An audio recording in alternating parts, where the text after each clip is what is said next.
Good morning, students.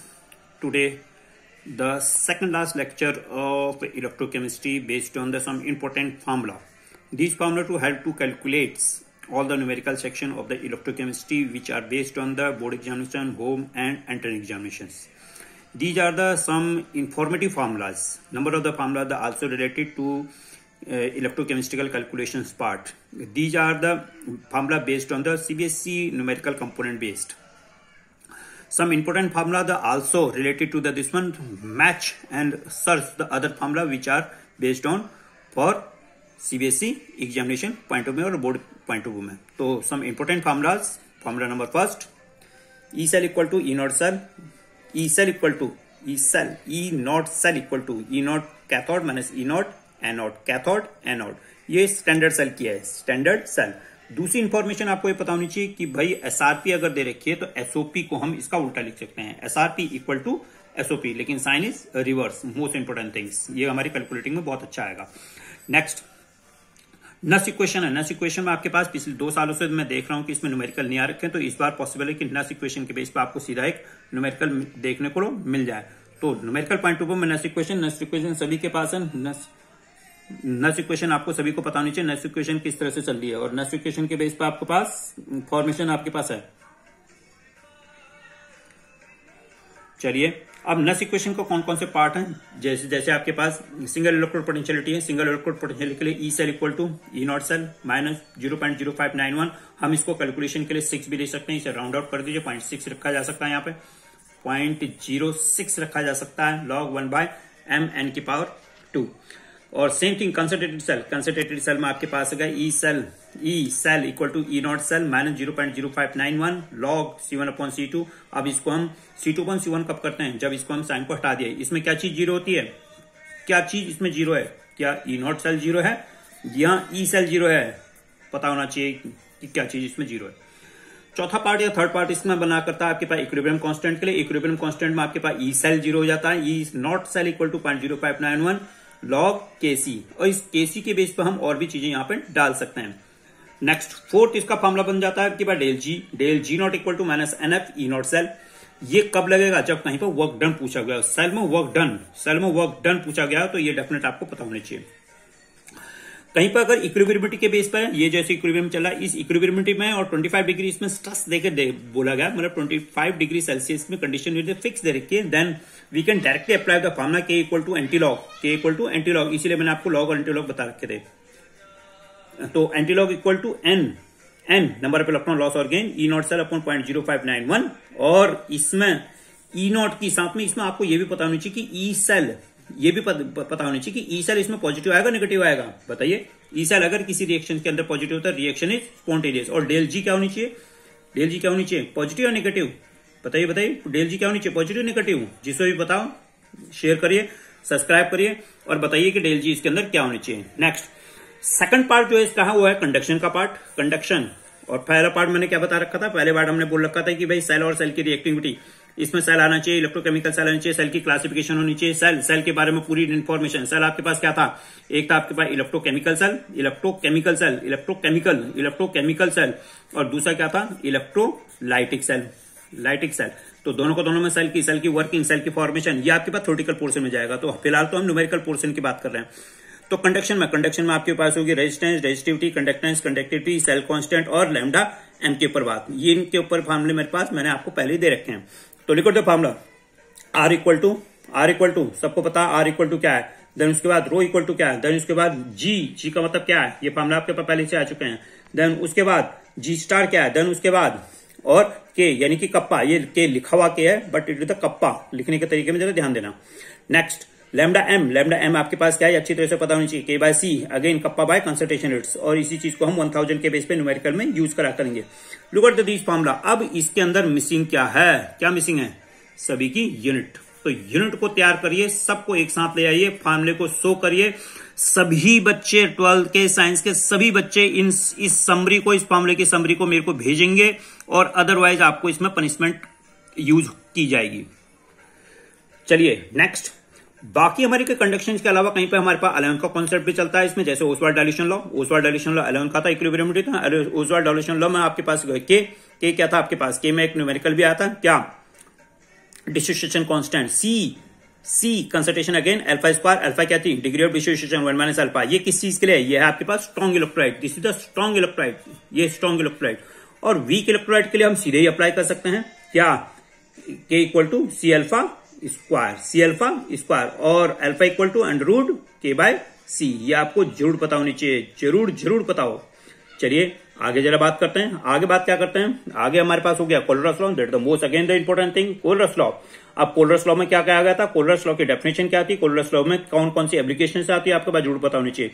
तो कोलरस law में दो तो लैम्डा है, एक आपके पास लैम्डा है ये इलेक्ट्रोलाइट के लिए होता है, और जबकि एक अपोजिट वाई के केस में ये आइंस के हैं। तो कटाइन और अनाइन, कैटाइन सी कटाइन ए एनाइन प्लस स्क्वायर माइनस के चार्जेस, हम इसको मल्टीप्लीकेशन भी करेंगे, एक न्यूमेरिकल इसके अंदर आया था। इसके अलावा भी जैसे इसमें भी हम अल्फा निकाल सकते हैं, alpha is equal to lambda M और लैम्डा नॉट एम।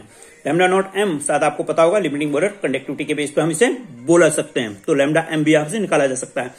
तो these are the related formula to concern Kohlrausch law, यहां से निकाला जा सकता है कोलरस लॉ का फार्मूला, यहां से लैम्डा नॉट एम, यहां से अल्फा, यहां से के, यहां से इन तीनों फार्मूला का कॉम्बिनेशन के बेस पे न्यूमेरिकल मिला करता है। अब आयनिक मोबिलिटी, हालांकि इस फॉर्मूले की रिक्वायरमेंट हमें बनती नहीं है, सीबीएसई पॉइंट ऑफ व्यू में बनती नहीं, लेकिन जो entrance examination point of view में यहाँ पर आपको पूछा जाता है आयनिक मोबिलिटी होती क्या है। आयनिक मोबिलिटी हम कंडक्शन के बेस पे भी एक्सप्लेन कर सकते हैं, इसमें फैक्टर इफेक्टिंग में कंडक्शन के बेस पे अगर मौका मिलेगा हम फिर कंडक्शन के ऊपर बात करेंगे, इनके फैक्टर इफेक्टिंग में फिर से हम बात करेंगे। अब ये हमारे ये जो बात करने वाली बात है, ये हमारे रिवीजन में चले जाते हैं चैप्टर, जब हमें और सारा हमारे सिलेबस एक राउंड में कंप्लीट हो जाता है। नेक्स्ट इज तो आयनिक मोबिलिटी का जनरल फॉर्मूला क्या हुआ, आयनिक वेलोसिटी अपॉन पोटेंशियल ग्रेडियंट। उसके क्या है कि सेल की आयनिक मोबिलिटी डिपेंड करती है कि मोशन आयन का कैसा है, और इस आयनिक मोबिलिटी को हमने बोल रखा था एक स्ट्रॉन्ग इलेक्ट्रोलाइट के वीक इलेक्ट्रोलाइट के लिए। स्ट्रॉन्ग इलेक्ट्रोलाइट वीक इलेक्ट्रोलाइट के आयनिक मोबिलिटी को हम एक्सप्लेन करा करते हैं। तो आयनिक मोबिलिटी में कंडक्शन बढ़ाने पर डाइल्यूट है, कंसंट्रेटेड सॉल्यूशन है, या फिर उसमें किसी तरह की कोई मोशन में किसी तरह की कोई प्रॉब्लम है, या फिर इलेक्ट्रिसिटी में आ रही है, इलेक्ट्रिसिटी के अंदर सोल्यूशन इसमें कैसा है, ये हमारे आयनिक मोबिलिटी पर। तो ये factor affecting point of view में इंपॉर्टेंट चीज होती है आयनिक मोबिलिटी। तो ionic velocity upon potential gradient है, हम इसको फर्दर भी एक्सप्लेन कर सकते हैं, तो फिलहाल इसमें रिक्वायरमेंट यहां पर ज्यादा बनती नहीं है। नेक्स्ट हमारे पास है फ्राइडे अगर आ रहा है तो फ्राइडे के साथ एक चीज और आ जाती है, क्या आ जाती है इलेक्ट्रोलाइसिस।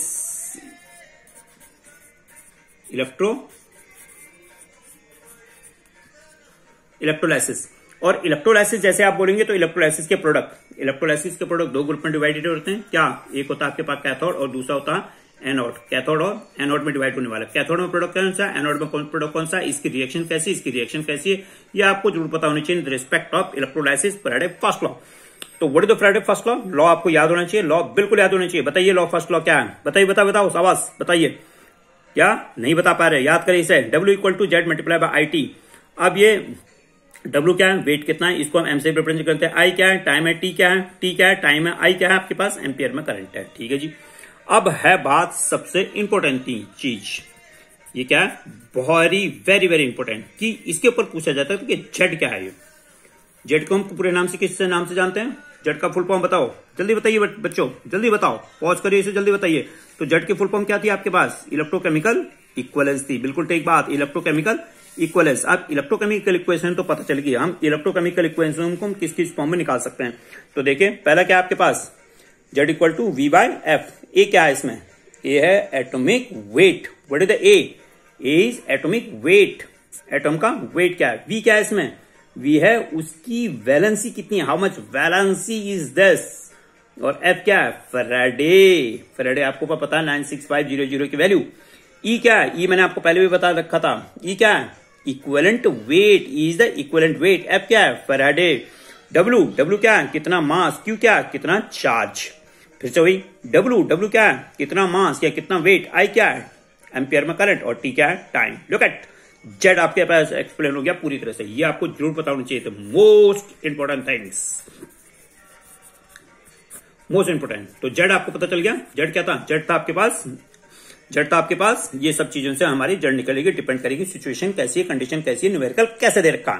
तो मेरे बच्चों जरा जेड याद करिए और बताइए कि जेड आपको समझ में आया। साथ में यूनिट जरूर पता हो, सभी बच्चे यूनिटों को जरा सीरियसली अटेंड करें और सोल्यूशन से लेकर इलेक्ट्रोकेमिस्ट्री के सभी के समरी फॉर्मेशन आप शेयर करें, सब्सक्राइब करें, जिसने भी नहीं कर रखे हैं उसको भी बताएं, सभी को जगाएं और इस चैप्टर को लेकर जरा सीरियस हो जाएं। सारे के सारे एनसीईआरटी के क्वेश्चन करिए, लास्ट में पेरेंट्स से साइन कराइए और भेजिए व्हाट्सएप में। फिर से बोल रहा हूं, बहुत ही कम बच्चे भेज रहे हैं, बहुत ही कम। सेक्शन ए और बी सभी बच्चे अवेयर हो जाइए, क्लास वर्क को पूरा करिए। Then second law of Faraday, second law of the Faraday क्या है? Second law of the Faraday हो गया W1 और W2 इक्वल टू E1 और E2 के बेस पर। ये सब फार्मूला आपके पास पता होना चाहिए। तो पहला फार्मूला क्या था? First law of Faraday. Second formula इसमें क्या हुआ? जेड को एक्सप्लेनेशन, ये बहुत इंपॉर्टेंट। और सेकंड फार्मूला फ्राइडे का, देन W1 और W2, E1 और E2 में एक्सप्लेन कर दिया था मैंने आपको। और E1 और E2 आपके पास फिर से वही है जो यहां पर आपने बोला था इक्विवेलेंस वेट के ऊपर। नेक्स्ट, इसके अलावा फ्राइडे में हमारे पास इस फ्राइडे को या इलेक्ट्रोलाइसिस लॉ को हमें कंप्लीट करने है। इलेक्ट्रोलाइसिस लॉ को कंप्लीट करने के लिए एक मोल की भी रिक्वायरमेंट थी। 1 mole of electron equal to 96500। Unit आपको पता होनी चाहिए। 96500 हम किस में लिखा करते हैं? यही आपके पास 1 फ्राइडे है, जो कि कैलकुलेशंस में आपके मोस्ट इंपोर्टेंट डिजिट है for solving the numerical on electrolysis law, आदर फ्राइडे फर्स्ट लॉ, आदर फ्राइडे सेकंड लॉ। तो this is the most important information regarding the solving of Friday and their numerical component. तो that is the Faraday law and then Coleridge law आपको मैंने बता दिया था। then उससे पहले डायल्यूशन के लिए ओसवाल्ड डायल्यूशन लॉ, then उससे पहले कंडक्शन, then उससे पहले क्या था आपके पास? नस इक्वेशन और सेल की वर्किंग आपको पता होनी चाहिए, सेल से रिलेटेड चीजें। नेक्स्ट, उसके आगे और क्या बनता है? उसके आगे आपका बना था ये इक्वेशन। अरे मेरे बच्चों, इस इक्वेशन का नाम बता दो क्या है? Lambda MC equal to lambda naught M minus A under root C। क्या है ये? कौन सी इक्वेशन है? जरा शेयर करिए और बताइए कि इक्वेशन क्या थी आपके पास। जल्दी बताइए और जल्दी शेयर करिए। नेक्स्ट, हम अल्फा को लेकर बहुत सारी चीजें हमारे पास वीक इलेक्ट्रोलाइट स्ट्रॉन्ग इलेक्ट्रोलाइट के लिए होती है। अल्फा का फार्मूला मैंने पहले भी बताया था। Alpha equal two moles dissociate upon total number of mole उस इलेक्ट्रोलाइट के अंदर कितने हैं, ये भी आपको जरूर पता होनी चाहिए।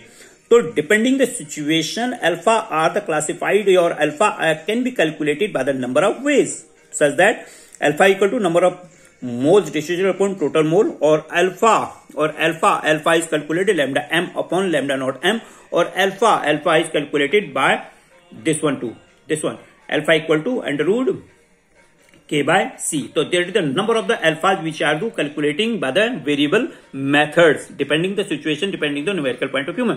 तो this is the another alpha to relate this। अच्छा जी, इसके अलावा और क्या क्या बचता हमारे पास? इसमें हमारे पास बनता है सेल की रिएक्शंस। कितनी तरह की सेल की रिएक्शंस हैं? सेल कैथोड में कौन सा, एनोड में कौन सा है, और उसके बाद उसमें इलेक्ट्रोलाइटिक कंडीशंस आपके पास कैसे हैं, इलेक्ट्रोकेमिकल कंडीशन आपके पास कैसे है, नेट इक्वेशन आपके पास कैसी है, सेल की रिएक्शंस मैंने आपको बताई थी। और क्या बचता है? और बचता है इसको आपके पास क्या? इलेक्ट्रोकेमिकल सीरीज और उसके order ECS electrochemical series, ECS इधर इलेक्ट्रोकेमिकल सीरीज। ये आपको पता होगा कि इलेक्ट्रोकेमिकल सीरीज आपके पास इलेक्ट्रोकेमिकल सीरीज, तो इलेक्ट्रोकेमिकल सीरीज आपको पता होनी चाहिए और साथ में इनके ऑर्डर आपको पता होनी चाहिए। और क्या पता हो? इलेक्ट्रोलाइसिस और इलेक्ट्रोलाइसिस के प्रोडक्ट। सभी बच्चे जरा यूनिटों को शेयर करें, इस यूनिटों के बेस पे जाएं और इस चैप्टर के जो कुछ पोर्शन अगर आपके पास अकॉर्डिंग छूटा हुआ है, यहाँ पे नहीं लिखा गया, उसको भी लिखें और मेंशन करें कि आपने इस चैप्टर को कैसे कर रखा है। सभी पेरेंट्स से रिक्वेस्ट कृपया करके ये वीडियोज आप अपने पेरेंट्स की कंसिडरेशन में देखें। तो that is the most important formula for electrochemistry. अब इसकी समरी आपके पास और बचती है। समरी बनाइए आप थ्योरी पोर्शन की आप समरी बनाइए और सेंड कीजिए मुझे कि आपने थ्योरी की समरी आपने कैसे बना रखी है, जिसमें आपके पास मोस्ट इंपोर्टेंट चीज होनी चाहिए क्या? फैक्टर। तो जिसने फैक्टर के ऊपर काम कर रखा वो चैप्टर का विनर बनेगा वही। तो कल जब हम लोग इसके ऊपर बात करेंगे इसके कुछ जनरल क्वेश्चन जो एक नंबर के बने हुए हैं। और सभी बच्चों से मैं फिर से रिक्वेस्ट कर रहा हूं कि एनसीईआरटी का एक भी क्वेश्चन ना छूटे। भले ही आपके पास सोल्यूशन है, सोल्यूशन से चेक कर सकते हो एनसीईआरटी के। अगर आपके पास सोल्यूशन है, की है उनके पास, तो एनसीईआरटी के सोल्यूशन और की में देख लीजिए किस न्यूमेरिकल में आपको दिक्कत हो रही है। वो न्यूमेरिकल आप मेंशन करिए कि इस न्यूमेरिकल को हम अल्टरनेटिव मेथड से भी सॉल्व कर सकते हैं। तो these are the general information regarding electrochemistry and their relative formulas to help to calculating your numerical portion of electrochemistry. So that is the another chapter for the electrochemistry after the solutions. Hope so this formula is the helpful to you to calculate your numerical portion, and hope so you like this video, learn it, share it and explain it with your consideration of your parents and sign the copy with the date. और next हमारे पास जो आने वाला है, मैं आपको पहले भी बता चुका हूं, वो है आपके पास प्रिंसिपल एक्सट्रैक्शन। प्रिंसिपल एक्सट्रैक्शन के ऊपर काम स्टार्ट करिए। अब आपके पास मंडे को प्रिंसिपल एक्सट्रैक्शन की एक वीडियो लेक्चर आनी स्टार्ट हो जाएगी और संडे को हम लोग मेंटेन करेंगे क्या मेंटेन करेंगे, संडे को मेंटेन करेंगे इनके सेक्शनों को और क्वेश्चनों को। Thank you, keep learning, bye.